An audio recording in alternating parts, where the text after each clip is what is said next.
Ponúkame v Tčku aj finančné benefity? Určite áno. Takým prvým benefitom, ktorý by som spomenula, je odmeňovanie alebo odmeny pre našich zamestnancov. Prvým z nich je ročný bonus, ktorý máme naviazaný na naše firemné ciele a naši ďalší kolegovia majú nárok aj na mesačný a kvartálny bonus, ktorý je naviazaný na ich individuálne výkony. Benefit kafetéria je veľmi obľúbený u nás, pretože naši kolegovia dostávajú možnosť zvoliť si, na čo tento benefitný systém použijú, či už ho použijú na šport, vzdelávanie alebo kultúru.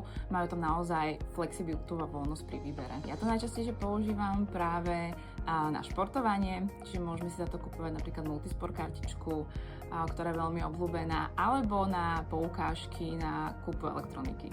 S plným žalúdkom sa pracuje predsa len lepšie a preto prispievame aj na obedy. Samozrejme myslíme aj dopredu a práve preto našim kolegom prispievame aj na sporenie na dôchodok, ktorý je naozaj dôležitý, a takisto sa môžete stať aj akcionárom skupiny Deutsche Telekom, ak sa zapojíte do nášho interného programu Šerstujú.